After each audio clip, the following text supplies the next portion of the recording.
I also have another wild card that's not been brought up in all of the films that we've talked about so far. I want to throw Guy Ritchie into that for The Covenant. Ooh, I interesting. forgot Oh, that movie came out. yeah. Yeah, Guy Ritchie stopped making good films about 15 fucking years ago. So Did you see The Covenant though, Chris? no, I was Well, then you like, shut your whore mouth. touche, touche.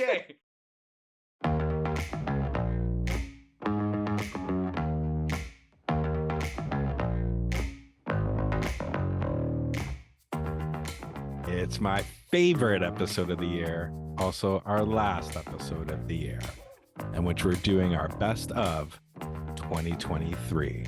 And this time, we have guests.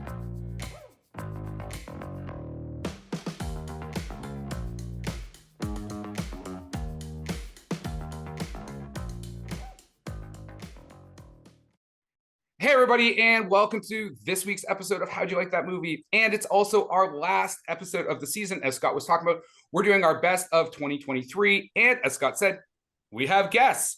And our guests tonight are Katisha. Kat Shaw is a queer actress, writer, and film producer with roots in both Canada and Costa Rica. She and her business partner, J.C.Davidson, head DTRM Inc., a production company with a slew of high-profile films being released in 2023. Most notably was their film Backspot, which premiered at this year's TIFF. As well, we have Anelle, she's going to say her last name in a bit, who has 10 years experience in film editing, marketing, sales, and acquisitions as an independent entertainment worker in both international and domestic markets.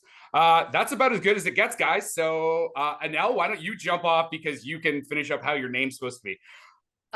It's pronounced Dehghani, but everyone just says Dehghani. Or as I like to call you, Sarah. Sarah. You can call me Sarah.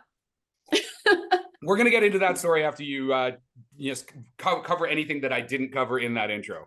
No, you covered all of it. I work in the horror space specifically. I am a independent contractor. I consult on all of your movies, what's working, what's not working. If you're gonna make any money, I am the person that can hopefully tell you whether or not you've got the golden ticket or not.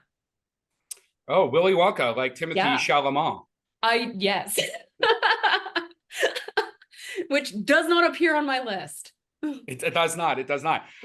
Kat, why don't you fill in anything we missed? I don't really have much more to fill in. You did a great job at introducing me, other than like going into 2024 now. So a bunch of those films are coming out in 24. Backspot actually just got announced for a theatrical run in the United States. So you'll be able to see that in theaters in the early spring. So that's cool. And there's a couple others, one that's actually going to Tubi as well, which I'm not actually permitted to talk about just yet anyways. And there's a couple other things in the works. So many guests, so many secrets. Actually, do you mind talking a bit about Backspot? Just because we're big fans of a particular lead in that film. We like to talk about their work fairly often. So if you want to give us a rundown on that, so our guests know to go out and watch this film. Which lead are we talking about? Are we talking about Evan Rachel Wood? I was thinking more Deborah Jacobs, but sure. Okay, well, that's why I was asking. So yeah, we had Deborah Jacobs and Evan Rachel Wood. Both of them are absolutely fantastic actresses with big voices and big presences on camera. It would really help if I could speak English today. I just got over laryngitis, so forgive my voice, everyone. It's still messy. But yeah, Deborah is a fantastic human being, and she put her all into that film. And it's kind of crazy how up close and personal you get with her through the entirety of it, as she had nowhere to hide. It was a lot of FaceTime for her as she went through the throes of this film. It is centered around a high-level cheer squad and the competitive levels of it. And it was really cool because the film is directed by a non-binary person as well. So there's a lot of queer influence through the entire thing. And it was quite intense to make sure that everyone was taken care of, safe, protected, and held up on camera. So, and when is it available on a streaming service yet, or no? So it'll have its theatrical release in the spring, and then it will eventually end up on streaming. But right now, we're going to do our theaters first. Cool. Well, when it is available, make sure you let us know so we can remind people to go out and check out your film. Yeah. Anelle, do you want to, before we get into this show, do you want to tell everybody why I call you Sarah? And it's not for the obvious reason that I just don't say people's names properly. Tell me why. Yeah, so I get called a lot of things, or emailed. I get emailed a lot, and people constantly are getting my name wrong. But the one that sticks out the most is recently I had someone email me asking to review their script, and they called me Sarah, which was I'm assuming a clear copy and paste, or they just really don't know who they're emailing. But normally I get like Ariel, or just a different version of my name. So you can now call me Sarah. I'm taking that on. Fantastic. I love it. I guess we got a lot of films to get through, hopefully. You guys ready to just jump in here or what? Hell yeah. So as you guys are probably aware, I hope you're aware, we have the main categories: Best Picture, Best Director, Best Male, Best Female Actor, and then we have a wild card spot. So we tend to leave Best Picture for obviously last, but outside of that, we'll open it up to you guys or Scott, who happens to also be on the show occasionally, to decide what's the direction that we're going to go with. Ladies' choice. I have repeat offenders throughout all of this. I'm sorry. I'm not sorry. Do we want to start with Best Actor? Kat, what do you think?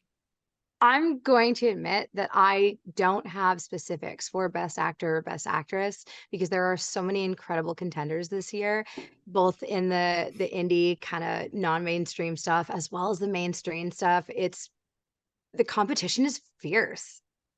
So I can't actually name an individual person. I can talk about moments in different films, but I don't want to name an individual person. I'm sorry, I'm ruining your show, guys. No, it's cool. I mean, this is a very open-ended part of the show. Obviously, if we're on our Oscar show, we're dealing with like some very defined characteristics. So it's going to be fun. So Anelle, what do you want to do? You want to do male or female actor first? Let's do male. Let's start with the one that everyone saves for last. Let's do it first. All right. Scott, you want to take us into this, my friend? Like who my picks were? Whatever, man. You've been on this show once or twice before, so I was gonna say, and first, Kat, you don't have to apologize about like possibly ruining. Like, this is really early, and Chris will ruin the episode before it's done. Like, that's a given. But yeah, so my picks, I got Denzel for Equalizer 3. I got Bradley Cooper for Maestro. I got Glenn Howerton for Blackberry, and Cillian Murphy for Oppenheimer. And my favorite performance was Glenn Howerton in Blackberry, because that was fucking kick-ass. I completely forgot about Blackberry. Whoops. What about you guys? Guys got any comments on that? And obviously, if you can do your own list. You know what? I have Cillian Murphy on mine as well. So you can't sleep on Oppenheimer. That was a really great movie. We can't just ignore it. But really, Blackberry? That's the choice we're going with? That's not the choice. B. There's no B in that statement. There's no B in that. Sorry. That is not my fucking list either, man. What? I'm coming in gross. I'm so sorry. I'm spicy today. Scott's purposely brought in for like the common people color commentary. So the common people. What the fuck? We'll back you up on Cillian Murphy there. That performance is absolutely fantastic. Yeah. Like, I think when it comes to Oscars, it's going to be between him and Bradley Cooper, personally. I think it's going to be. I haven't seen the Bradley Cooper one yet. Maestro, thank you. I almost said Ferrari, and I'm like, that's not the movie. I also haven't seen that one yet. I'm seeing it on the weekend. But I had I'm gonna say his name wrong. Tou from Past Lives. Oh. Yeah. And then someone that I think we all forgot, but Taron Egerton did a wonderful job in Tetris. That was great. We actually were gonna do Tetris on the show, and then I think we didn't get around to it, or we changed the thing. But so it was actually on my list to see. I didn't end up watching it. So yeah, I don't know what, I got obsessed with all the songs. It's a great movie. Scott, do you want to defend your position against, or do you guys want me I gotta defend it against Tetris? No, about why I didn't say that was my choice. Okay. No, that's definitely not my choice. Okay, how about this? I'll put my cards on the table and then we can kind of have a roundtable conversation. Done. So my nominees were Cillian Murphy, Oppenheimer, Jeffrey Wright for American Fiction, Bradley Cooper for Maestro, Barry Keoghan for Saltburn, and Adam Driver for Ferrari. But my answer is basically this. This was a much easier than some of the other categories. The absence of Joaquin Phoenix due to the poor dialogue in Napoleon removed a major contender from the board. Joaquin. Whoa, Joaquin. It's Come okay. on. We literally just did the episode two weeks ago. Adam Driver was okay as Enzo Ferrari, and Bradley Cooper suffered from not only playing someone most people don't really know, but by being directed by Bradley Cooper. Jeffrey Wright is solid in American Fiction, but not the required range or transformation delivered by Cillian Murphy. Barry Keoghan gets lost in the opulent mess that is Saltburn. So I am also in favor of Oppenheimer's Cillian Murphy for Best Actor. Comments, questions, thoughts? Scott, I still want to know how the fuck you ended up, out of all the stuff in 2023, you went with Blackberry. First, I'm all about the can. I love the can. That's content. not an excuse. But second, I think he's the one that, like, in terms of makeup and everything like that, when he was performing, I didn't think of him as the fucking guy from It's Always Sunny in Philadelphia, right? Like I was like, this is a fucking asshole CEO kind of thing. Like he encompassed it so much. Like Cillian Murphy, like, don't get me wrong, he did great, but to me, Oppenheimer is an ensemble piece, right? Interesting. Which is why I'm assuming Killing of a Flower Moon didn't end up on Leonardo DiCaprio didn't end up on either of your lists. That's why, and it's going to come up again when we get into like Lily Gladstone and the female actor. I think he's the lead of that movie. I think everyone else is ensemble, so I actually have him on my list. But you didn't say that. You just said. Well, I didn't finish. I actually didn't finish. I also have Barry Keoghan on my list too. Okay, I'm prepared. Oh, I listened to their entire episode from last year and then wrote all my shit down. And then binge watched a bunch of as many movies as I could because I was like, oh, I am so not prepared. Do you guys have any other things that you want to talk about? I do think Scott, he was the best in that film. But he really, like, he's not even in the same fucking sport as the rest of the actors that we just listed. So thanks for coming out, buddy. I think it's Killian's year. If it's not Killian's year in general, like if he doesn't win major awards this year for what he's done, I will eat my shoe. Okay. I will come on this podcast and I will eat my shoe in front of all of y'all. But okay. I'd be careful with stuff like that because sometimes we go to the Oscars and you're like, what the fuck just happened? Right? Yeah, Brokeback Mountain. True. Like, how did that not happen? But you know what? I haven't seen Ferrari either, so my mind could be swayed. I'll tell you, by the end of this show, you're not going to want to watch Maestro or Ferrari. So you know what? That's okay. I'm still going to watch it because I like hate watching more than I enjoy love watching. You know, when people tell me that they really like movies, I'm like, oh, well, now I'm not going to watch it because I'm going to hate it. But when you tell me you're going to hate the movie, then I'm going to be like, okay, I'm going in knowing it's not that good. So I can come out and be like, yeah, that was enjoyable. All right. Well, why I didn't like Barbie. It's why I can't stand Barbie. It's because everybody liked it?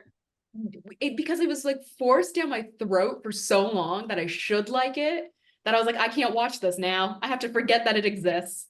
And then sure enough, I watched it. I'm like, I'm here for Kenergy and Kenergy alone. I'm just kidding. Anywhere else I'd be 10. Scott, anything you want to say before we move on? Well, one, I hope that this is the only time you guys mention Saltburn because I never want to hear that fucking movie again. Oh, are you scarred? Yes. You didn't like that graveside scene, eh? Or the tub licking scene? No. Well, what was the graveside? No, not the. What was the graveside? No, I mean, like, they were on that scene wait. for like I was 7 minutes. Like, there's a lot of like traumatizing in that movie, but I think the interaction with the sister is what just like, and that was the first one, and I'm like, why is this even happening?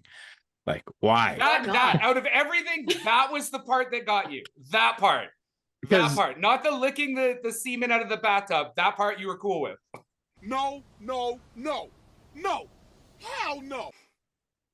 That's just no. That was the first one, man. The first one was the sister, and then it went to the back. Like it got progressively like, here's Yeah. a blank check, just do whatever the fuck you want, and let's It starts try off to like see. here and then just like keeps up in that Yeah. ante. Yeah, Yeah. like, you know, buddy I don't trying know. to like have a fun with the gravesite, like, you know, whatever, right? You do you. And then the ending makes no fucking sense whatever. Like, Wasn't the grave scene completely improvised too? So like that's dark shit.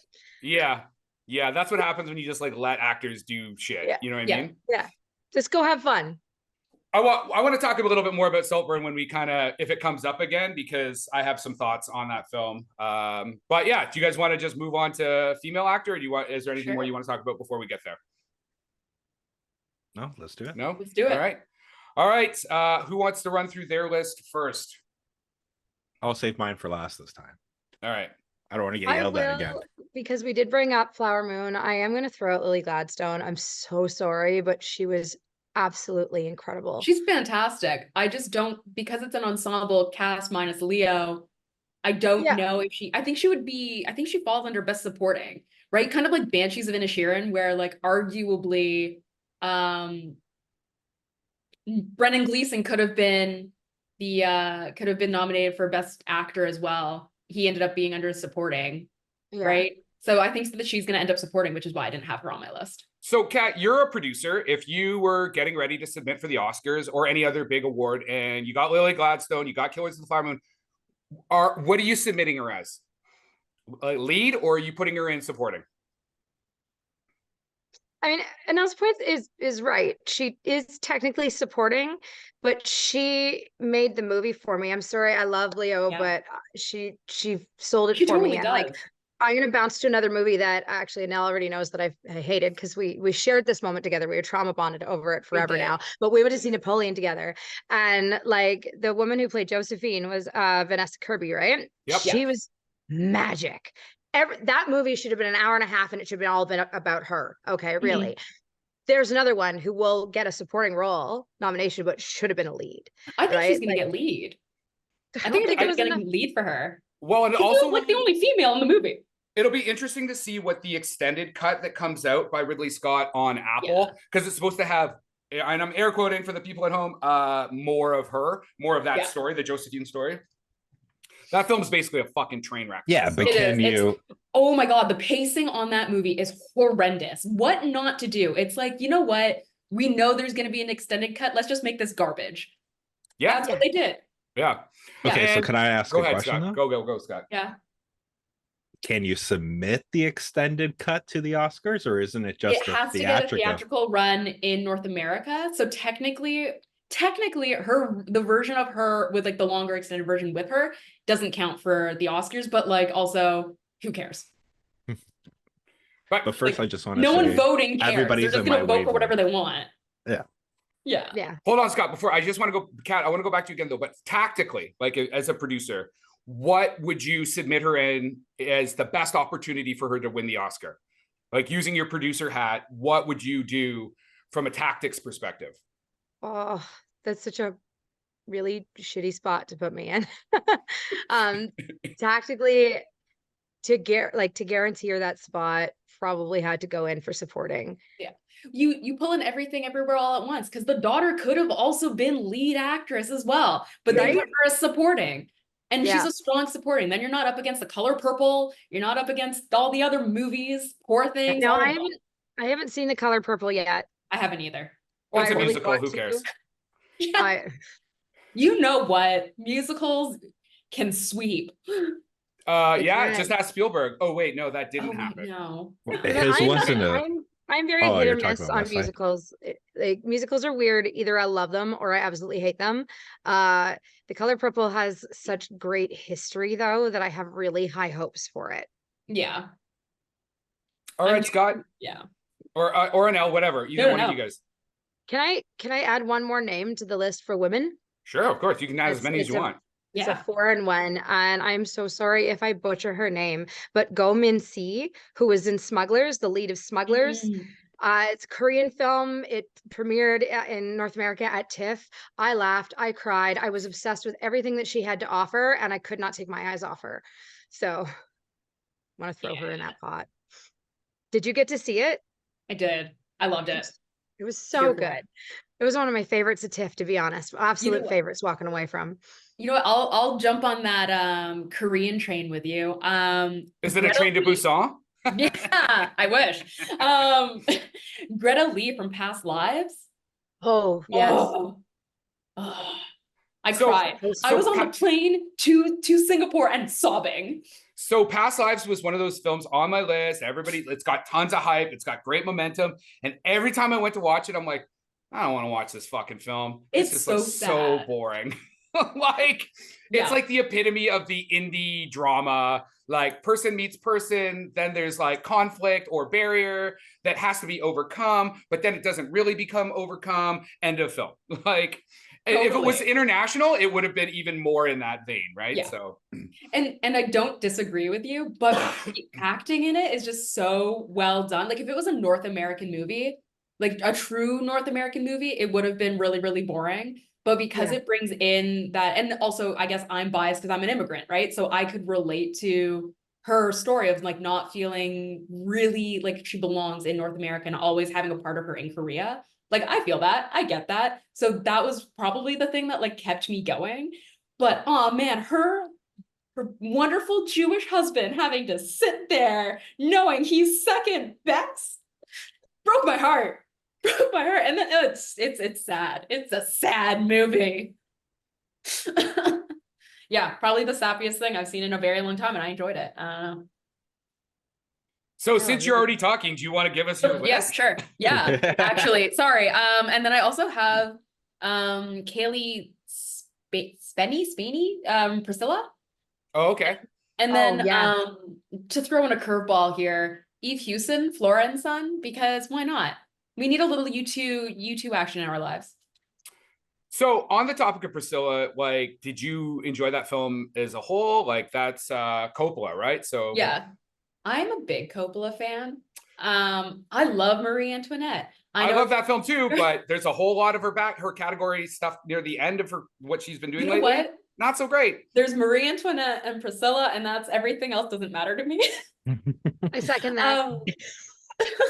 I liked it. I like Priscilla. I think it's just like coming off of having seen Elvis from last year, right? I think it's just like two counteractives, and I don't think she put Elvis in a bad light necessarily. He's not a part of the story. It's her journey. I enjoyed it. And she was super young when he basically was. started grooming her. They didn't exaggerate it. That's her actual age. Like, Yeah. you know, but he also became famous really young.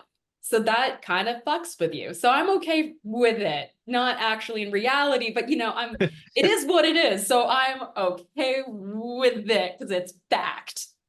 There we go. And so are you picking Past Lives? Is that the film that you think had the best female actor? I think so. Scott, what do you got, baby? I know you said so you go last, but I want to go last because I've got a big written out fucking thing I got to read. So why you're just fucking dressing too impressing, right? But okay, so my picks are Margot Robbie for Barbie. No. It's okay. Wait, I'm just saying who my picks are. Now, you guys also might not like this one, but Florence Pugh in Oppenheimer. You're gonna say Florence she's is the party, always magic. Yeah, but I think she stole the movie.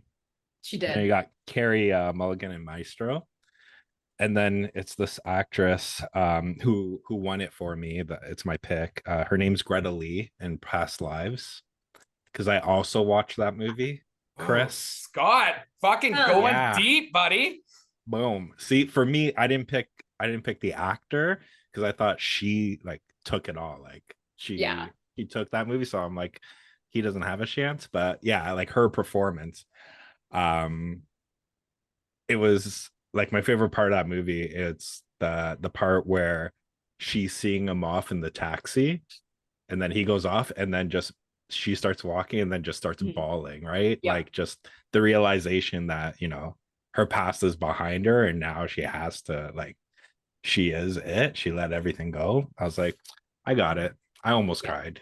I don't cry, but you know what? like, that was hour like 30 for me on the plane. So that also could have contributed to me crying quietly. The steward is coming up. Anything? Just red wine. Just give give me more wine, please. Thank you. Greta Husband Lee's was the a one that saint. won it for me. Go ahead. Husband was a saint. That's all I'm saying. If he doesn't get nominated for supporting, I know we don't have supporting on this list, but I will die on a hill for that man. That's a husband. Yeah.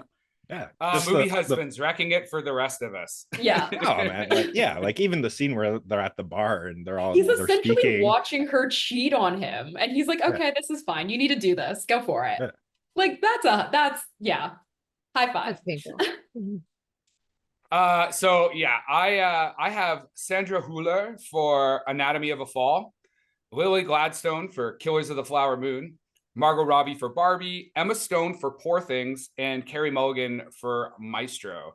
And I'm going with Sandra Hüller for Anatomy of a Fall. As a contrast to the male categories, this was a much harder choice.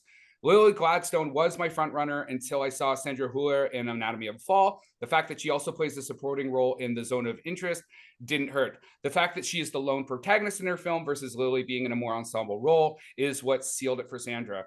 Her film is carried 100% by her. Margot Robbie is great in Barbie, but Barbie is not a great character to show range. Carey Mulligan suffered from the same fate as Bradley Cooper, which is she's in a film directed by Bradley Cooper, which is almost unwatchable. Emma Stone, like Barry Keoghan, gets weighed down by the opulence of the film, although she does a better job of shining through. So those are kind of my drawn out statements. I loved Anatomy of a Fall. Continue, can I say something? What? You really need to stop, man. First, it's the writer of Napoleon. Like that guy, if you ever walk into him, he's gonna beat your ass. And like I can see Bradley Cooper right now just be like, yo, you want to be directed by me, buddy? Hey, take the first shot. Like, well, listen, especially calm it because down. He came out with this whole comment about like, oh, I don't have chairs on set. And I know fucking Christopher Nolan does this shit too. It's like, listen, if you're the director and you don't want to sit down, that's fine. You do whatever you want. Stand on your fucking head, whatever. But if you're making your fucking crew stand around just because you think it makes you fucking edgy, you're a fucking prick. Yeah. So Wait. Can I say something to that? of course Even you though can I say don't know something that's to most of that movie is done in theater, so I don't think they needed to bring in chairs because they're all in the theater, so the crew could have just sat down there. That's if he lets them. If he's one of these guys that's like, get up on your feet or whatever, right? Screw you guys, I'm going home. I read that article as he's not allowing people to sit. It's one of those like that old line from working in fast food kind of deal. If you've got time to lean, you've got time to clean kind of bullshit. Shut up. Let people have a rest. Okay. Especially in the arts field, you can't expect people to be continuously creative all the time, nonstop without giving them a break. Let somebody sit the fuck down. Absolutely. Have you guys seen Anatomy of a Fall? Not No. yet. So, I mean, I highly recommend it. And Sandra Hüller is fantastic. She's also, if you guys haven't seen Zone of Interest, that's again a fucking amazing film. I had the unfortunate, well, not unfortunate. I had a lovely holiday, but I was in Woodstock. There's only so many movies you have access to in Woodstock. So this is, I was actually telling Kat this, it was why I was just in Toronto. I drove to Toronto to go to the cinema that's up on Bloor to watch both of those films back to back. Basically, I watched Zone of Interest, I left the theater, and then I went into American Fiction. And then I had to drive to Burlington to watch Anatomy of a Fall. Yeah, I'm going to on tomorrow and on Saturday, I'm going to just back to back watch movies because I have some catching up to do and I thought I could do so. Like they only had one screening of Godzilla and it was in the middle of the day. How dare you do this to me? I was actually kind of surprised how awful the theatrical availability in our area for Godzilla was. Like I kept trying to go and could not find a theater, and they finally put me in that X theater, whatever it's called, where you get the walls. Like I hated that experience. I loved Godzilla. Hated that experience. I will never pay to sit in that theater again. I don't know what the point of that style of theater is. Please, somebody explain it to me. Isn't it supposed to be so you're immersed? That's what I thought. Yeah, but it's like you're immersed, but you're not immersed. Like the video cut off in weird ways and stretched in other ways. Like it was actually jarring to sit in that theater. And I was there with maybe 3 other people. I was very sad for Godzilla when I finally got to see it, but I was vibrating. I loved the movie so much. So thank goodness, what was projected forward worked, but everything that was on the side walls was just mess. And now, being in Woodstock, you're lucky you didn't have to see the premiere of E.T. Fair. Scott, any of you guys got anything to say? I think we should move on to the wild card spot before we get into best director and best film. But do you guys have anything else you want to talk about female actors or anything else? Scott and I are in agreement, so Yeah. We just. I had the correct choice, but you guys were in agreement. Yeah, we did. I also used to live in Woodstock. If you're talking about Ontario, so I am talking about Ontario. So I think I know which theater. Do they accept debit now? Because when I did live there, they did. Yeah, they only accepted cash. Yeah, when I was in school, that's all they accepted. And yes, could I have gone to London? Of course I could have. But there are 2 theaters in London, Ontario, and both of them were at the exact same time. Why are you doing this to me? Like, I'm not going at 11 a.m. to see Godzilla. It's okay. I feel like Godzilla's going to come up at least in this category or by the end of the show in a real way. I created a list of shame because as I was trying to figure out all the movies, I realized how many movies I missed that I know would be in the categories. So Godzilla ended up on that list for me. So what is that list? Why don't you just tell us that list right now? Okay. Anatomy of a Fall, Holdovers, Bottoms, Poor Things, Iron Claw, Ferrari, Godzilla. So did you even watch any movies this year? Or I did. That's a big bulk of movies that you did not see. But those all came out in the last 2 months. And in the last 2 months, I have not been in North America. So, using the I'm out of country clause. I got it. I got it. And considering that I did see a bunch that have recently come out, Wonka. I think I think I'm making up for it. You're doing good. I saw Saltburn, I've seen Saltburn's on TV. It's on Amazon. I know. Those Bottoms, but so is Bottoms. So Bottoms, I meant to watch it on the flight back, and I fell asleep before I even hit play.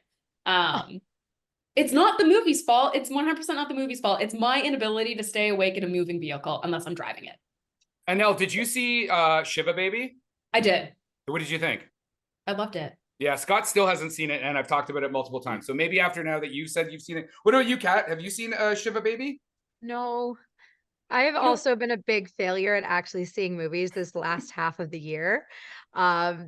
And I was doing the mad dash trying to get stuff in over the last couple of days. I finally watched Dream Scenario yesterday, right? I got Saltburn in, right? I was doing the mad dash, and then I realized I watched a couple of movies that actually technically came out late last year that are getting rolled into this year. I was like, oh no, those don't count. Never mind. See, and this is what I'm saying. If you do an Oscars version of this, I will shine because I've seen Dream Scenario. It just does not belong on this list, but I think it might get nominated. Dream Scenario was fun, but it does not belong on this list. I will say though, there was one actress in there that stood out to me, and that's because I'm biased. Her name is Star Slade. She's fucking magic. She has what I call wattage. You can't take your eyes off of her when she is on camera, but that's that. That's how I felt about Penelope Cruz today in Ferrari. The rest of the film it's like a fast car, slow movie. But Penelope Cruz always has exactly that gravitas when she's on the screen. No, it's just magic. It's just magic. All right, one of you guys, you want to start us off with whatever your wild card positions, and it can be anything. It can be just because you liked it, cinematography. But let us know what's in that class for you. I'll just go first. I put Talk to Me. Yeah. When Evil Lurks. Yes. I've seen movies. Polite Society. And Sisu, which I feel like everyone forgot about because it's early in the year, and I think it could possibly, or is that a 2020? No, it's a 2023. It was festivals, but yeah. It could it possibly be nominated for foreign? Maybe, but I don't think it will. And then Are You There, God? It's Me, Margaret. Because who doesn't want to watch a movie about a 13-year-old desperately wanting to get her period? So what do you call this class? So these are just movies you want to talk about, or what? For me, it's movies that I think people probably slept on, and either how many people actually know about Are You There, God? It's Me, Margaret? Because it barely got any recognition. Technically Canadian, if I'm not mistaken.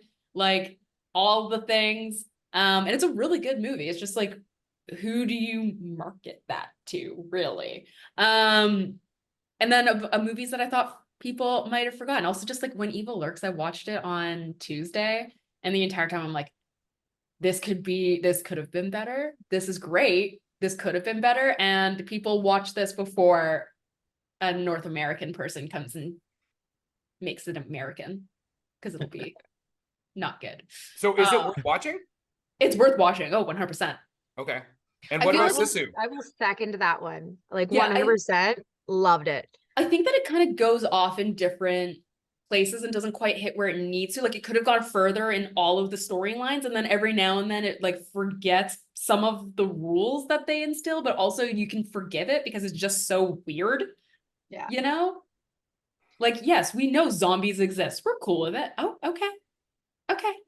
There are no Yeah. zombies yet. And then, okay, let's just let that happen. And I think Sisu is also just one that people, like, it was hyped for a week and then people forgot about it. And for the people that missed that window, like, and you were interested in it, go check it out, because it's good. It is a good movie. I think you should do a Sisu Mad Heidi double feature. I think that would be a good pairing. I tried that. I tried to make that happen. But Sisu was already going out of the theaters. But if you went to go see Sisu, you saw the trailer for Mad Heidi ahead of it. So kind of as close as you can get. I did the best I could. I mean, or you could just, if you're listening, watch those two films together. Yes. Because I think, what order would you put them in before we move off of that? Wait, would you watch Mad Heidi first, or would you Mad watch Heidi first? Okay. Yeah. Because Go it's the for the more of the like cheese. schlocky, cheesy. Yeah. Literally more cheese. Okay, you other two. What are in your categories?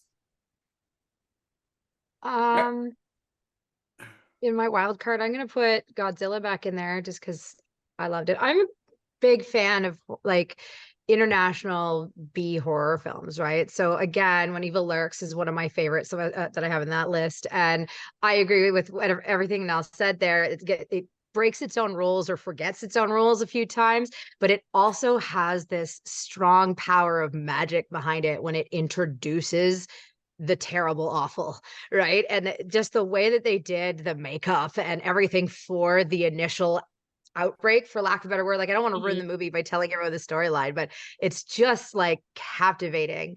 And I have the pleasure of, I actually speak Spanish, so I got to sit there and kind of just immerse myself in it instead of having to read subtitles, where my partner was with me and he was forced to read subtitles through it. And that added this extra layer of mystery as he was watching, trying to keep up and understand where they were going with it. So it was just really fucking cool. And then Godzilla, I didn't go into Godzilla expecting to cry. I'm a massive fan of every piece of kaiju that has ever come out since the dawn of time. Okay, like, I am your girl for that kind of stuff. And I went into Godzilla going, fuck yeah, Godzilla. And I walked out red-faced, looking like a big baby.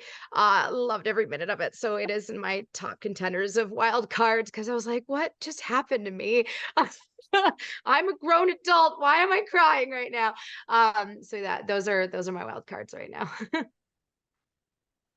I might as well go next because Chris is going to pick like cinematography. but mine's similar. It's like honorable mentions, like other movies that I liked. So you guys already mentioned Godzilla -1 and loved it.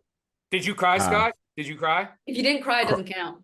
Yeah, I cried, laughed, and screamed.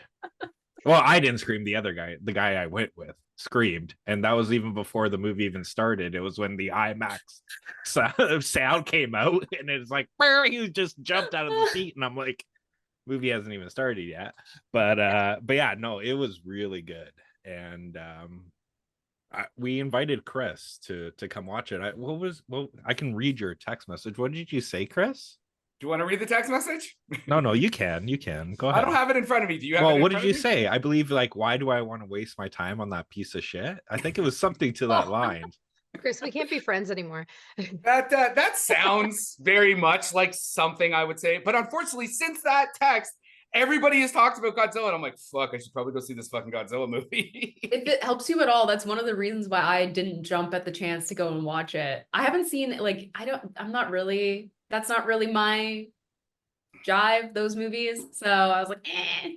But now I'm like, okay, maybe I should. So I mean, Chris, it is an international film, so I should probably see it just for those bona fides. Yeah. There's Yeah, something like, go so ahead. unique about international like horror. I'm gonna loosely class it in the horror space. The way that non-Americans take on the genre is always so profound because it's different than what we expect. So I'm a huge fan of all of that. So So the what other, else is on your list there, Scott? okay, so I got the holdovers on my Mhm. list too. I didn't put it in best picture because it's super predictable, and I think that just kind of like loses it for me, but it's still well acted, well done, and a couple good lines. I also did have Sisu on it Yeah. because there's no villains I like better than Nazis, and watching Nazis getting beat the fuck up by John Wick's great grandfather is just like, Everything. Yeah. I just want to yes. remind you, this is Scott is Portuguese, and when he watched was it the Woman Queen or whatever, he's like, oh my God, the Portuguese were so good in the slave trade. They were the only good guys that didn't really participate in the slave trade. I'm like, yeah, this movie's 100% fiction, dude. I believe it said based on a true story, and I'm going with that Portuguese guy like saved the fucking day till I die. But anyways, the other movie I have is Evil Dead Rise because it is Oh. like my fucking favorite like pre-title card opening now, especially with the title card opening. Like that movie is fucking good and it should be watched more because that seemed similar to Sisu. Like it was like super hyped up and now Yeah. like no one talks about it anymore. And I think that's good. Another one is a movie I watched called Dark Harvest. Has anybody seen that? I've seen the trailer for it. It's on my list to see. Yeah. Good. Presumably. Oh Good? my god. Okay. I'm gonna say like I don't want to spoil it, but you can literally insert any slasher into this movie and now you know why they fucking come back after Okay. getting killed. Like it is good. It's well acted, well paced, and it's a good like I think 90 minutes, but it's fucking I do recommend it. And then the other one, because Chris is gonna make fun of me, is Rebel Moon. You know, Zack Snyder's like the whole like Star Wars meets No.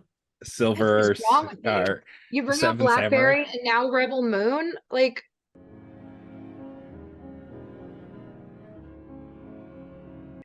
who hurt you? I'm just saying, like, I love the story Incorrect. of the Seven Samurai. So if I get to watch it over and over again, I'm gonna watch it. I can watch Seven Samurai, but that's 4.5 hours of my life, or I can just watch Zack Snyder pretend to do it and not, you know, pretend it's his own thing when it's just the Seven Samurais over and over again, which Star Wars track. That's all I needed. That's all I needed for him to do that, and it became personal with me. But I think yeah, I'm gonna title this episode "Who Hurt You." Who hurt you, Scott? I hate you, Chris. I hate you. I know. But I yeah, know. that was it. That was it for my list for the ones. But So, Kat, what do you have? Obviously not Rebel Moon.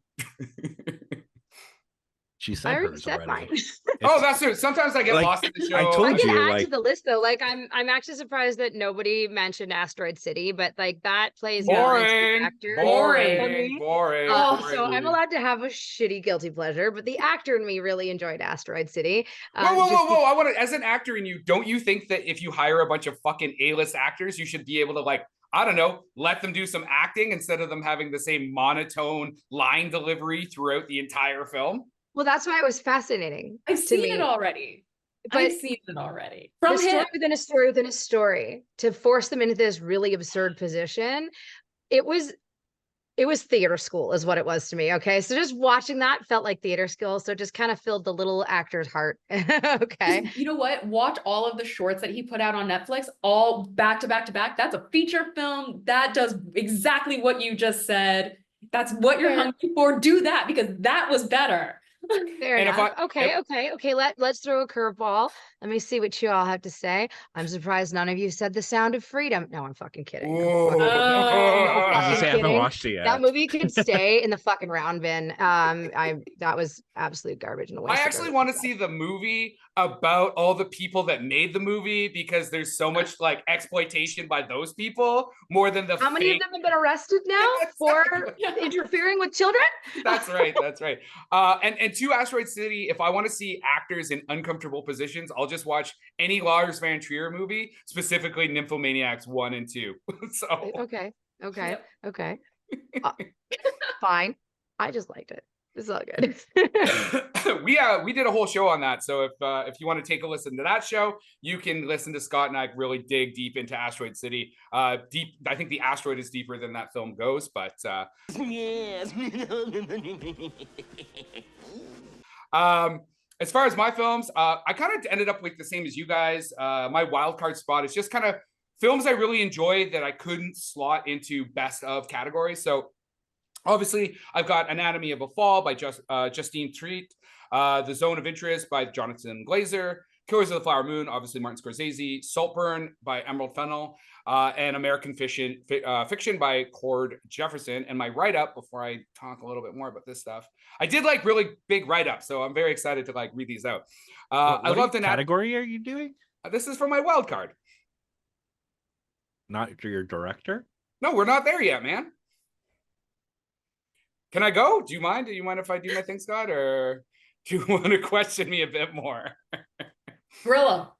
So I loved Anatomy of a Fall. It should be a Best Picture, but it's a bit too small of a film for that award. France choosing not to enter it as their selection, choosing instead The Taste of Things, will result in them winning nothing, as The Zone of Interest will now take the International Film Oscar, and Anatomy will get nominated most likely for Best Picture and lose that one to bigger films. Voila, the French are defeated again. She won the Palme d'Or, and in her acceptance speech, she criticized the French government. Did this cost her her Oscar spot? Maybe. All the films on this list have a value in watching them, but only one could win.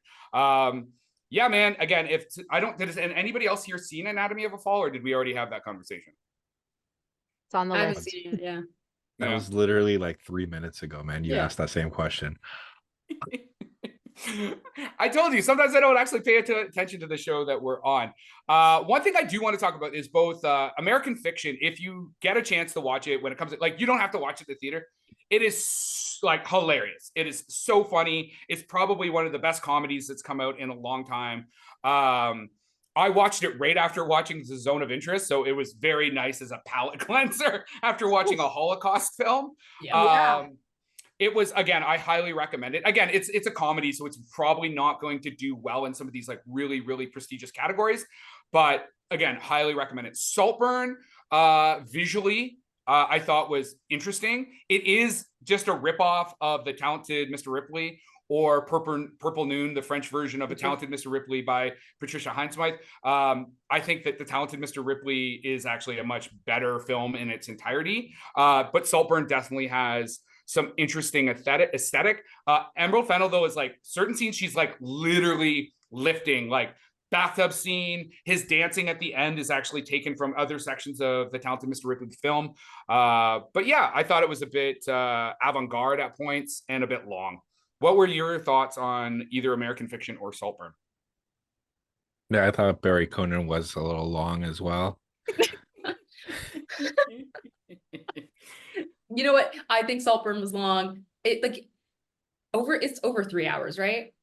It felt like it. I don't think it actually is. No, I think it's like 90 minutes. Is it really? Yeah. I think it's under 2 How hours. long Yeah. because it's that uncomfortable. You know what's funny? Yeah. I actually, when I watched it, I had to watch it in 2 parts because I fell asleep during the bathtub scene. I was like, yeah, this doesn't do anything for me, and just passed out. But I liked the movie. But it is long. He's no Dirk Diggler. Well, at least that's him, though. Is No it? prosthetic. Is That's it? I read an article that apparently that's him. I don't know. When you talk to intimacy coordinators, they're often like, yeah, even when they say they are, they're not. Like, they do all kinds of fun little things to make things bigger, smaller, bushier, less bushy, whatever. I literally Nope, no, go ahead. Before I hopped on here, I saw an article where he was defending if they used a prosthetic or not. So You know And what? was he saying no? he was saying no. That was all him. You know who doesn't have to defend whether or not it's a prosthetic? Willem Dafoe, because he has to get a stand-in because it's so big. Yes, and that's actually, we're back to Lars Van Trier, because that's Antichrist. Like when you're Oh. so large that they actually have to bring in the prosthetic penis because it would be distracting your largeness. Just bring in the stunt cock. That's all we need. It makes that just like that little factoid just brings me so much joy. Or big factoid, large Well, factoid. Large fat joy. Yeah. What kind of podcast is this? Hey, and before we move on to Best Director, I just want to remind everybody out there that we are trying to get our certification for Rotten Tomatoes. So if you're listening to this, go over to Apple, give us a 5-star rating, throw a comment in there. If that comment is Chris fucking sucks or Scott's got beautiful hair, that's all good too. We want to get our rating up so that we can be official on Rotten Tomatoes. So hopefully you guys do that. Okay, guys, do you want to do anything else before we move into the big 2 categories of Best Director and Best Picture? Let's dive in.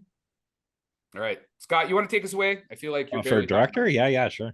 I got Martin Scorsese for Flower Moon, Bradley Cooper for Maestro, because he directed it. It's fucking unwatchable. I got Celine Song for Past Lives. I got Nolan for Oppenheimer. And for my like Lord of the Rings three movies and you're out, I got a tone. Oh my god, I always pronounce his last name wrong. Faruka for Equalizer 3. I love that something like that is on a list of Best Director. That's fantastic. Have you fucking watched Equalizer 3? Come on! There's no world where fucking that if you can make how old's Denzel? 65-year-old Denzel like fucking intimidating against the mob, like. That's a fucking award right there, man. That's an award right fucking there. All right. But no, my winner, who I think is going to win, it's going to piss Chris off. Like, it's going to be Bradley Cooper. Ooh. No. Okay. It's going to be Bradley Cooper. I'm willing to put money on the Oscars that it's going to be Bradley Cooper. Like my pick is Nolan for this one, but for the Oscars, it's going to be Cooper. Thoughts, everyone? Other. I really don't say you're wrong. Listen, I like Bradley Cooper. Yeah. I don't like Bradley Cooper though. You don't like Bradley Cooper even as an actor, or no? Not I at said all? I like Bradley Cooper, but I don't like Bradley Cooper. And like that crossover a lot of the time when you go from being an actor to being a director to directing yourself, I find it so masturbatory that I just lose interest in people and I go, never mind. Yeah, I think it's very hard to do. Yeah. And yeah, like Bradley Cooper, I feel that, he's just kind of wanking himself off in this. And specifically this even worse than in A Star Is Born.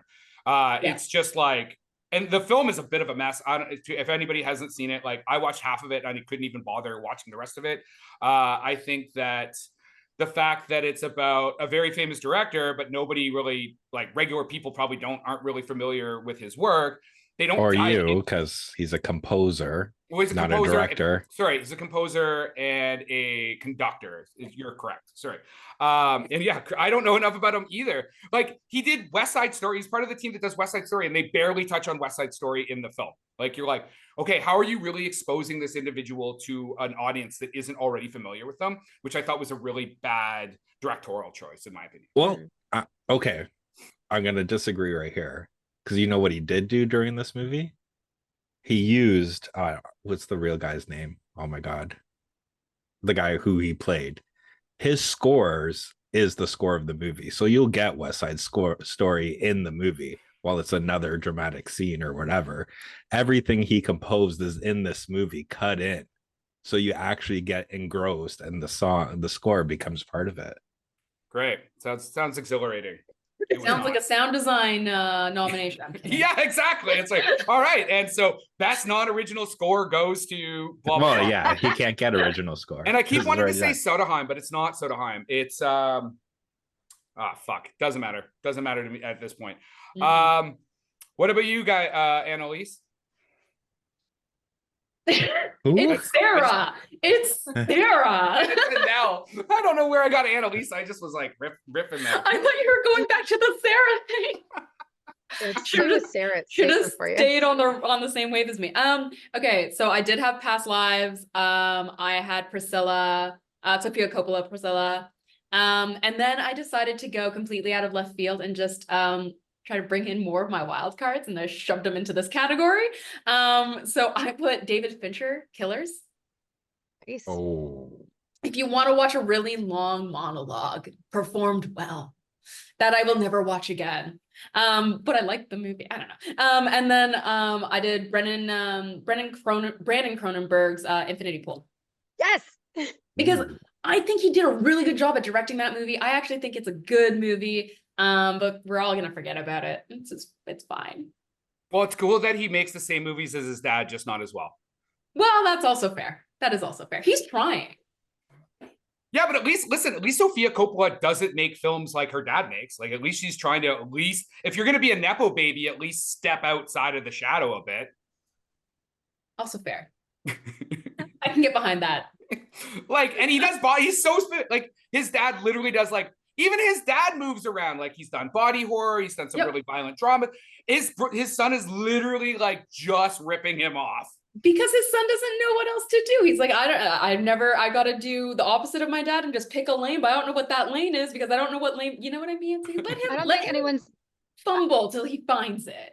Yeah, I don't think anyone's giving him that lane either. Yeah. Right? Like, they're not allowing him to go into another field. They're like, this is where you belong, sir. But he's doing well at it. I'm going to back you up. Infinity Pool was on mine for that as well. I also have another wild card that's not been brought up in all of the films that we've talked about so far. I want to throw Guy Ritchie into that for The Covenant. Ooh, interesting. I forgot that movie came out. Yeah, Guy Ritchie stopped making good films about 15 fucking years ago. So, did you see The Covenant though, Chris? No, I was well, like, you shut your whore mouth. Touche. I was like, oh great, a Guy Ritchie doing like an Afghanistan war movie. This looks, wasn't it Lone promising. Survivor? Like, it was, yeah, it looks like something, except this has an Afghani translator in it, doesn't it? It's like White Savior. Isn't it like a white savior movie? Well, the Afghani translator is the savior, actually. And in the end, they go and extract him, kind of deal. But the journey for it is quite intense and quite magical. I thought it brought some of the intensity that past, like, a lot of war movies are expected to be the same at this point, but some war movies have a lot more intensity. Hurt Locker had more intensity. Jar had intensity. This brought that older style intensity with some new twists to it that I actually really enjoyed. So I want to give Guy Ritchie a nod here, just because it brought some freshness to a tried and true classic. Hey, and Jarhead also had Jake Gyllenhaal in it, so there you go. Oh, there's some crossover there. I guess I just like Jake in the war. Maybe you just like a naked Jake. I don't know if he gets naked in this one, but he's very naked in Jarhead with a Santa hat. He's very naked in Jarhead. But yeah, like, I'm all for more nakedness. Like, I very much so supported the nakedness of Saltburn. So more naked. Everything all the time. went back to Saltburn. Yeah, everything's gonna come back to Saltburn today because it's just collective trauma. And him being Irish, if he laid in the sun, he'd have a butt burn. So.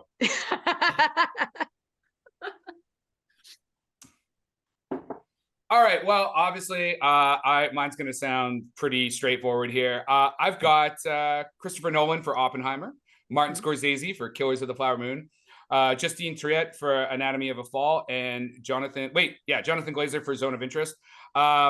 So normally, I have some very specific rules around Best Director. Basically, you got to be able to tell your story really well, yada, yada, yada. I'm breaking with that a little bit. So I went with Christopher Nolan for Oppenheimer because of the technical challenge of shooting on IMAX 65 millimeter and for using IMAX black and white for the first time. This combined with mostly using practical effects, I think is to be commended. Although him sticking to that and having his like weakest nuclear explosion in the history of nuclear explosions because he didn't want to use VFX, I think was probably not the best decision. But Nolan's just like technical challenges in shooting Oppenheimer is why I'm giving him my best director. Solid. I see you decided no, women did a good job this year. Well, really, other than Yeah. like Priscilla, other than Sofia Coppola, actually, no, I did. I gave it to Justine Tourette as my wild right. card for Anatomy of a Fall. Fuck you. Yes. And she's international. And she talks some shit about the French president. So Wait, but that's not your pick. That's Yeah. a wild card. That's it was a wild card pick, though. Yeah, but But it's wasn't not in the Scorsese a wild category. card? Wait, was it Like- Scorsese in your wild card as well? I think it was. Yeah. That's why it confused me that's why I asked you, like, which one are you doing? Chris is Yeah, kind of he So can all be- over the is he? place. How is Because he a he's just- wild he's just card throwing names and out. in your? He's making his own rules. This is his Yeah. show. He's just throwing names out. We're in some other category at this point. He's just like, you know who I like? I like turtles. Wait, what was that movie you said that broke its rules or whatever? Which When evil lurks. Yeah. I'm just doing that. I'm like, oh, we're talking about cinematography. Well, let me talk about this other thing over here. Perfect. I thought we were doing best director. Aren't we doing best director? We are, but when we Yeah, took the but- wild card, you also brought up Martin Scorsese's. Yeah, because it was in there as one of my favorite films. But how But then can that's not a he be? wild How card. can the director be a wild card and best director? Yeah. Oh, I didn't know we had that fucking rule, Scott. Nobody told me the rules. You made up the rules, All right, so you fuck- owe me one apology for Blackberry. Do it. Do it. Let's start no, right now. No. I'll give you an apology, but not for fucking Blackberry. That's not happening. That was a train wreck of a fucking movie. And the fucking director, who's Canadian, cries like a little bitch all the time about the CanCon system and everything else. That guy can fucking suck a dick. Boy, that escalated quickly. The amount of people that I hear complain about the CanCon system. Yeah, but he complains about it, and then you look at how did Blackberry get made? Telefilm. So Oh, you can't 100%. suck and fucking blow at the same time, right? Of course, he was going to leverage all of the Canadian, socialized Tax money. credits, all that type of stuff. Oh, this fucking sucks. And actually, the only reason the motherfucker got into Berlin is through that that telefilm avenue that's available for the pavilion and stuff. So that guy can fuck off, and his stupid movie Blackberry. Telefilm is wonderful. They support some really solid movies. Thank you, Telefilm. Thank you. That's Thank you. usually Listen. my line. Like the opinions on the that were just said are Yeah. exclusively Chris's and not how you like that movie. As a Thank you. distributor, I need you, Telefilm. Thank you. Hey, I love Telefilm and I love all the Canadian stuff. They have helped support my films to date. So Room, No wonderful complaints. movie. Ladybird, also wonderful. Thank you. Okay, moving on. A year and a half from now, and I'm on this podcast being like, I just want to say I really love the Canadian system. But you're gonna be like, oh yeah, did someone get a fucking feature film made finally, or what? Well, yeah, I'm waiting for the 2025 TIFF where it's like, who wants to punch Chris Langford in the face? Yeah, like I'm like gonna go panel, right right? There's Larry Cooper, the fucking guy from Blackberry, whoever wrote Napoleon. They're like all lining up, like Yeah. Bam, bam, bam. we're just going to rent a room specifically for them to come and beat on Chris. Yeah. yeah, some poor intern at What did you Telefilm, do? like Yeah. fuck you, mother. We're going to have to get one of the rooms in the CBC building for that because that's where all of that goes down. I mean, if that's what it takes to get a film at TIFF, I mean, you got to do what you got to do. It's true. Is there some stuff that Kat you're not telling us about how you got your film into TIFF, or was there a lot of like people getting beat up over there, or what? Yes, I threw hands every day. No, no. TIFF is interesting in its selection process. Some of it's politics, and some of it is politics. But it's a wonderful process. I mean, Telefilm actually did a lot of help with our film. They read a lot of interference and came and gave us extra money for music and all sorts of stuff when we needed it in the 11th hour, which was fantastic. So I don't actually have any major complaints about it, other than the fact that at the end of the day, it is a bunch of people sitting in a room checking boxes. It's not necessarily about the content you're creating. It's how many boxes you're checking. And they want to make sure that they're the most woke of the wokiest of wokiest it can be. So if you come forward with all of these woke standards, that'll be like, oh, awesome, checkbox. And that's great. But that just means it makes it harder for white men to make stuff right now. It's making it harder for other things to get elevated, which is understandable because white men have been in power for the longest time. But you just got to put your stuff forward. And just because you get rejected once doesn't mean that you get rejected constantly. Keep submitting, keep applying, keep pushing forward. The more you collect, the more backing you have, the more likely they are to engage with you. So keep going. I would just like to say to the selection committee at TIFF, none of those words came from me. So when my name comes up, I did not necessarily say any of that stuff. I was talking about telefilm, and TIFF is wonderful. Attention, everyone. Let's all give thanks to the leader for this glorious day. The leader is good. The leader is great. We surrender our will as of the state. All right, guys. I think we're at the big section here. Best picture. Do you guys want me to go first? Who wants to go first here? I feel like I've talked the most on this fucking show. So, well, you're the one that has a fucking monologue prepared for every Yeah. category, right? I just roast everyone else's opinions. Listen, it's because I knew if it was just me and Scott or Scott and I would be more loose. But like, I'm like, you guys are serious industry professionals. I'm like, oh my God, I gotta fucking know what I'm doing over here. So I did my homework. That's fine. You didn't have to. I was gonna say that I made one of them. Well, now that I know that, could have phoned it in. I literally just have a computer screen right here just saying what came out in 2023. I was excited. I was excited to just shoot the shit. Yeah. And here you Hello, are giving me hang like, out. yeah, come on, relax. This I'm gonna is be me repetitive with relaxed. mine. This is me relaxed. I'm gonna be repetitive with mine, so I'll go first. Sure. Because you know, my favorite movie, apparently. Past Lives. Priscilla, Killing of a Flower Moon, and you know what? That's all I put down. Because I know that I'm gonna fill in the slots with the movies that I haven't seen yet. So I just left those. That's what I landed on.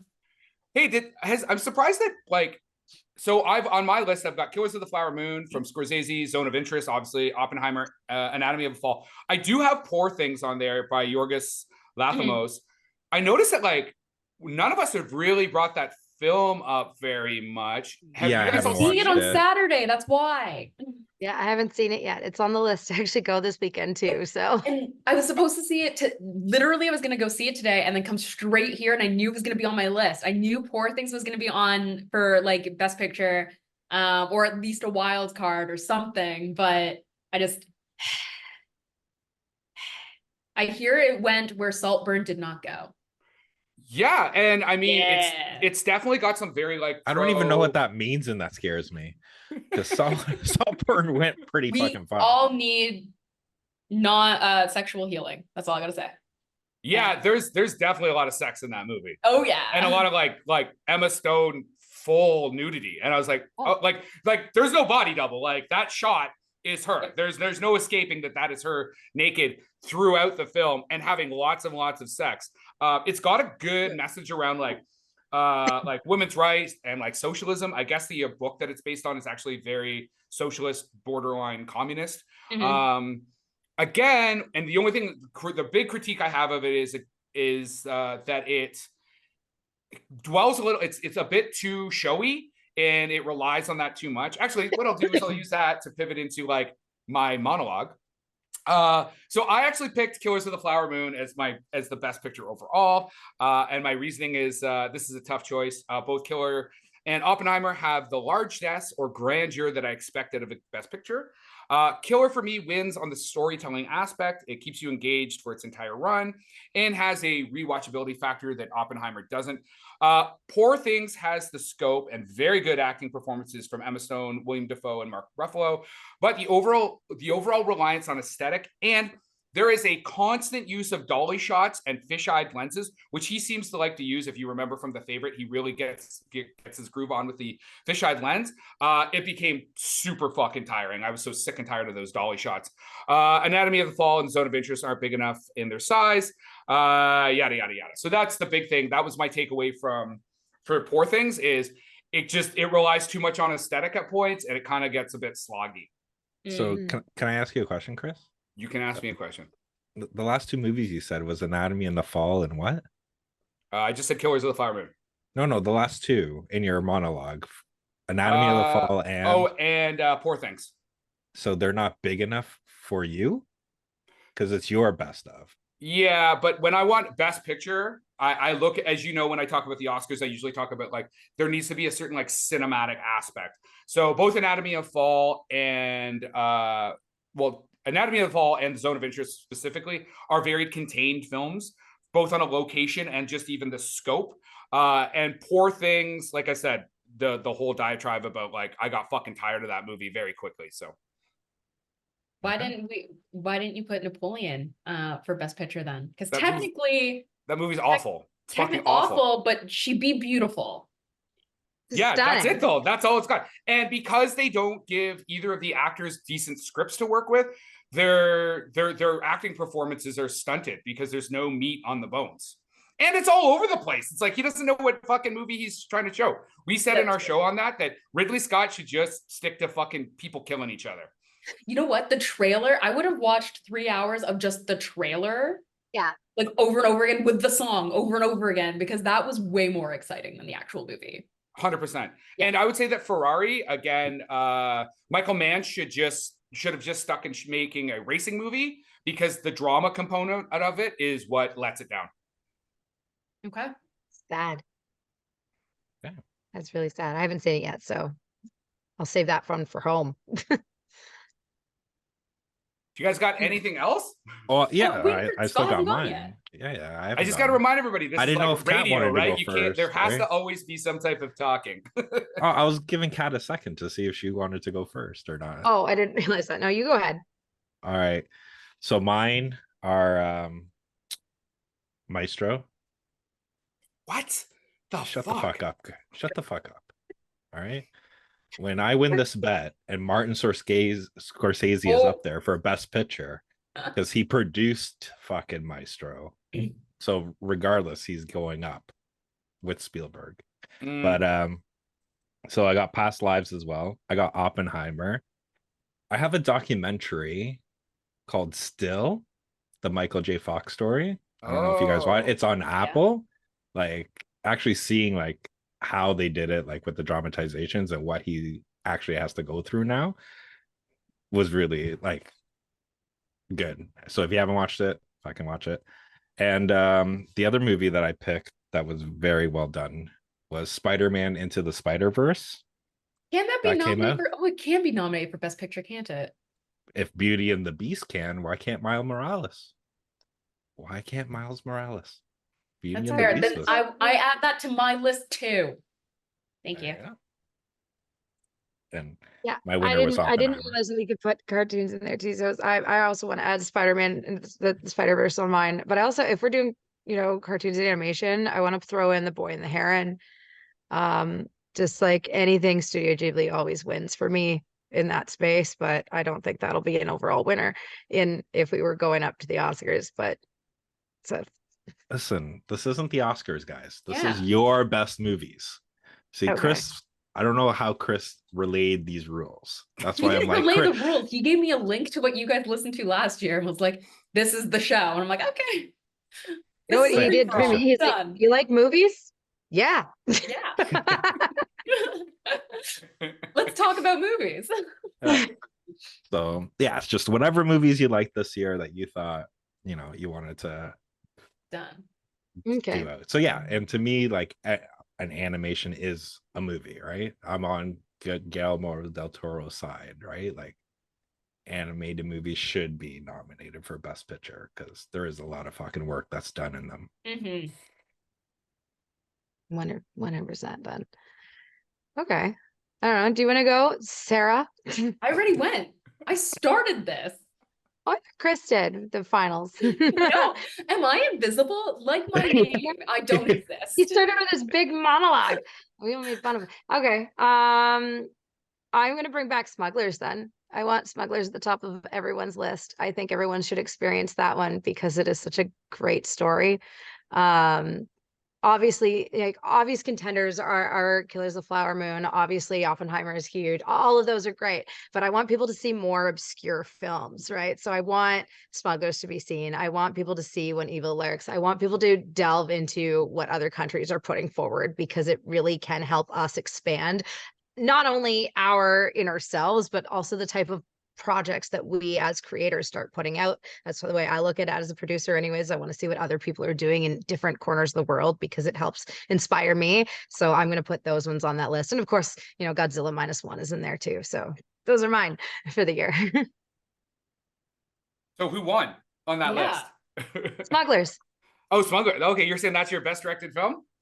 No, it's the best picture. Best picture. Ah, Jesus. Holy Attention fuck, again. Chris. Oh, jeez. GTFOH. Get the fuck out of here.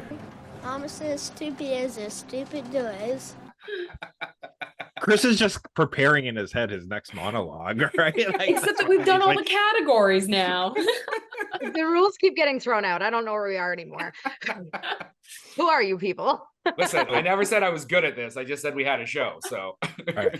I wanted to ask you guys a question. I asked Chris a question before. Can you guys help solve a debate for me? oh fuck, here we go. Okay. Is the original Willy Wonka with Gene Wilder a musical? In my opinion, yes. It is. Yeah. Thank you. I can't remember what I said, but I feel like it was not what they You just said it had you said it just had a music component in it, but not a musical. Well, he sings in it. He And does. the music drives the story forward. Ergo musical. Sure. And I think my logic behind that was because there's so much dialogue, like just spoken word dialogue versus like music all the time. Musicals don't have music all the time.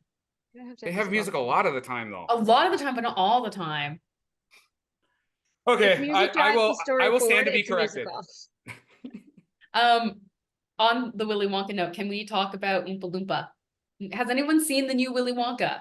No, because it's got No. Timothy Chalamet in it. I can't stand that guy. You know what? I'm going tomorrow with my daughter. It's not great.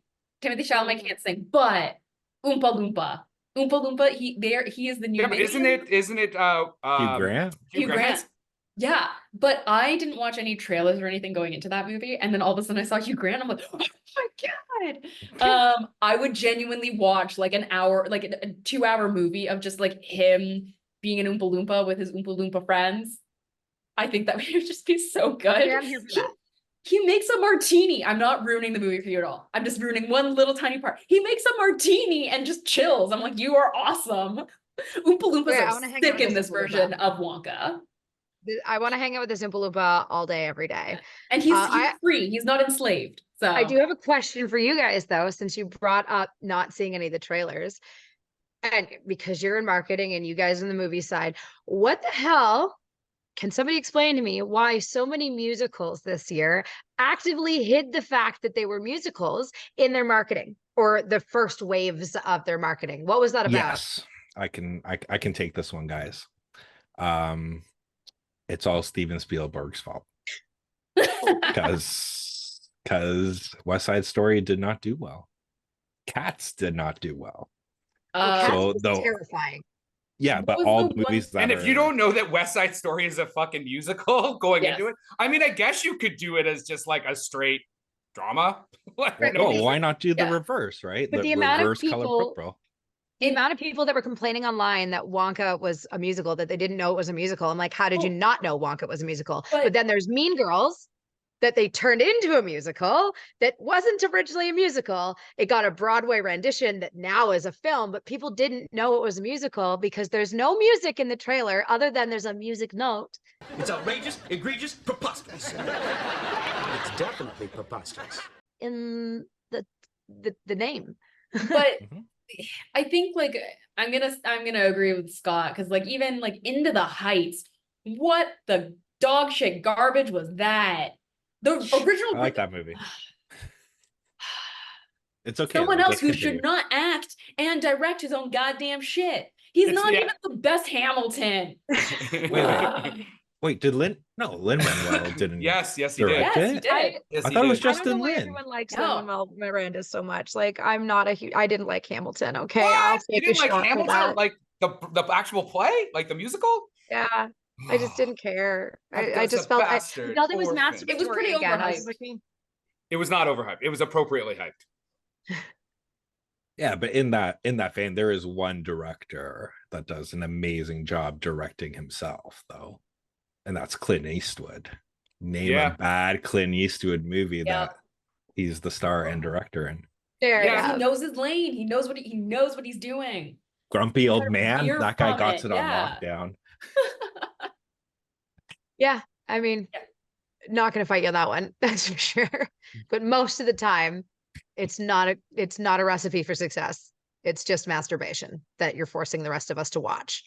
And that should be consensual is sexier, okay? Like, You know what though? Some directors just direct for masturbation. Damien Chazelle. I'm sorry. Babylon's a wonderful movie, but the last part of it was nonsense. The last like 20 minutes when it started showing us other movies, I'm like, this movie ended already. Can we just stop? I get it, dude. there's been a number of movies recently that have had like 3 or 4 endings when we're just like, this could Yeah. have been done like Yeah. a while ago. Can I go? Yeah. Like, what the fuck? I will also double down on the fact that I actually do like Babylon. I just don't watch the last part of that movie because I'm just like, why am I here? Also, I need to pee at this point. I'm gonna go. Oh yeah. But yeah. Yeah, I agree with you. I hate when films like they have that natural ending and you're like, oh, there's 15 more minutes. That's great. Like we didn't need 15 more minutes of this movie. I also really like Babylon. It's just like a rancorous, like fucking drug hedonistic fuckfest. Like I'm just like, yeah, man, I'll watch this shit. It's crazy. Like just As soon as I saw have the elephants elephant and cocaine. shitting. Let's go. Like, Yeah. as soon as the elephant took a shit, I was like, I'm here for it. Let's do this. I'm in. I've got me. I'm in for whatever wild ride you're about to take me on. I mean, I would like to see like a movie that does that subject matter in a better way, like this the transition. I mean, yes, Singing in the Rain already kind of did that. But if you just go into Babylon, you're like, I'm just gonna watch some cool shit happen. I'm cool with it. You know what I mean? Yeah. It's my hangover after New Year's movie. Oh, It's wow. one hell of a hangover. I was gonna say, so that's like a 1-year tradition. Well, yeah, but I know I'm gonna watch it again this year. There you go. Yeah. I feel like definitely not the movie I need to be watching. Like it would give me anxiety because whatever I did the night before, I'd be like, probably this is not the best movie for me to be watching right now. So This is a mirror. Ah! yeah, exactly. Well, guys, is there anything else you guys want to talk about? Anything else you want to pitch before we let you go? Thanks for taking this almost hour and a half to hang out with us. Oh, This is okay. fun. Yeah. This is a lot of fun. We'll hang out some more. We'll talk more movies. I promise to actually catch up on more movies this year. Let's do this again. Yeah. Love it. And I'll definitely actually before you leave, I do have a question for you guys. What films coming up in 2024 are you kind of excited for? How dare you do this to me when I don't know what movies are coming out in 2024? Ah! You're like E.T. too. I know of a couple. There's one that's currently in post. It's called The Bearded Girl. And I had the pleasure of getting to see bits of it. It's going to be fucking amazing. Onwin O'Driscoll is the star of it. It's just magic. Also, I'm really hoping that The Thicket finally finishes and actually comes out in 2024 because again, I had the privilege of seeing bits of it while they were filming, and holy shit, it's going to be intense. It's with Juliette Lewis and all of that. It's going to be magical. So yeah, those I'm excited for in 2024. Also, my movie is coming out in 2024, so you can go see it in theaters. Scott, yeah, go ahead. I'm not doing a plug here for any of my own movies, but Dune 2. Because I forgot that was coming out in 2024. I thought it was gonna like hit it. You know what? I'm kind of curious about Mean Girls the musical. That's gonna be a weird one. Wicked. If you don't know it's a musical, it's a musical. Let's see how badly they fuck that up. And then that's all I've got. Oh, you know what? Terrifier 3. It's supposed to come out Christmas 2024. I'll do a plug. Done. Scott, what about you, man? What's on that list? Book of Clarence to see like a Cecil B. DeMille like biblical epic with minority take on it. I think that's going to be good. Alien Romulus, because I just found out it's supposed to take place between Alien and Aliens, so I'm really hoping this is like a bait and switch, and this is literally the story of like Hadley's hope before Ripley and the Marines got there, in Aliens 2 and see how the fucking aliens fuck that up. And if it's not that,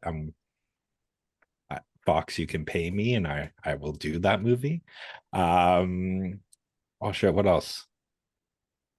Here you go, Chris. I had another one, but I so the one that really stands out is The Bike Riders, which was originally supposed to come out in 2023. It's got Austin Butler, Tom Hardy, and Jodie Comer. Basically 1950s into early 60s outlaw biker fucking film. Looks gritty. It looks amazing. Like, that cast is fucking phenomenal. I mean, you got motorcycles, no helmets. Like, how much more dangerous can you be, right? So and like Dune 2, I mean, it'll be interesting to see. I'm actually surprised that it didn't come out this year. And like, I know that they pushed it back to the strikes. Yeah, it's like, I mean, so do you think I mean, I don't know what the release date is, but I thought it wasn't like, I thought it's like the summer or something like that, or in the spring, correct? They're going to do a blockbuster release on it instead of a Oscar push. Okay. Yeah, so it's like March 1st. Yeah. So they're going to try and just like make money and then hope it carries on through until the new year, or to like the next Oscar season. I don't think they're even going to bother with the, like, all it's going to get nominated for the next Oscar, presumably anyways, would be maybe cinematography and then cinematography and like and none of those need to be actually done during Oscar season, right? The only things that need to come out during Oscar season if they think Zendaya would win, which she won't. Yeah. I mean, or if Austin Butler, not with an Elvis accent, could make something happen, because that's apparently the big deal about Dune, is that Austin Butler doesn't sound like Elvis. Of course he doesn't. It's called acting. Jesus, he doesn't sound like Elvis in any of the other. He didn't sound like Elvis when he played Tex in fucking Once Upon a Time in Hollywood. By the way, if you are listening, that's a Quentin Tarantino film, so everybody take a drink, because we haven't done that in a while. So, well, no, he does sound like Elvis in the trailer for The Bike Riders. What the fuck are you talking about? He does. But the other movies was the Argyle movie, the Matthew Vaughn with fucking that one, and Nosferatu by Robert Eggers. Yes, right. Yes. Oh, I forgot about that. Yes, that is the perfect wheelhouse for that director as well.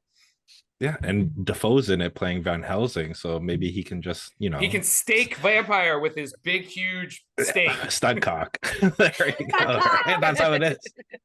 Blah, blah. I want to suck your steak. All right, guys, thank you so much for coming out.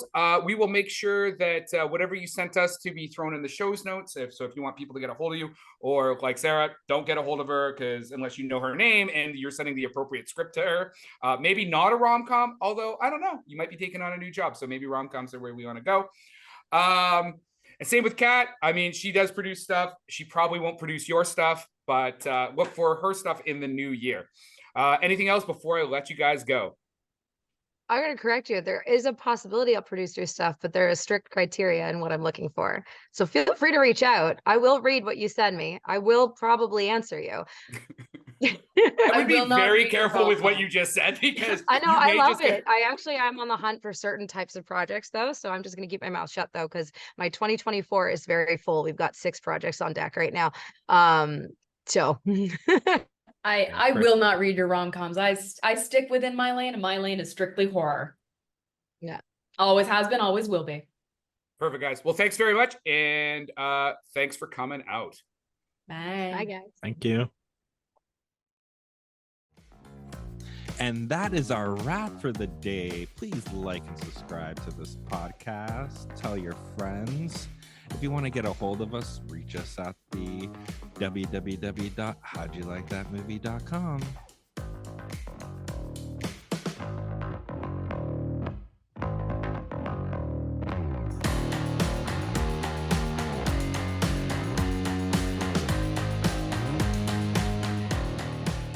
So I guess that's another 2020 or another best of show, eh, Scott? Yeah, it was super fun. I like the guests. Right. I like that they said that you don't know what you're talking about. That's cool. I like that part. I don't think that's what happened. I think the whole comment I made 3 minutes into the podcast became true with the whole Chris is gonna ruin it with asking the same question. It was just like, fuck, it was just like old man on a stick, eh? Like, hey, did I tell you about this movie? And then like 5 minutes later, hey guys, are we doing this movie? Like, did I tell you about this fucking movie? So we're doing best of 1996, right? Yeah, I mean, like fucking Unforgiven. Just before we actually go, I do want to say that our condolences to Reese, friend of the podcast. Unfortunately, he had a death in the family. He was also going to be on the show. So from us to him and his family, I hope he's still managed to have a decent holiday season, even with all the grieving that came with that. So. Production by Rod Shaver, Vader Monkey Productions.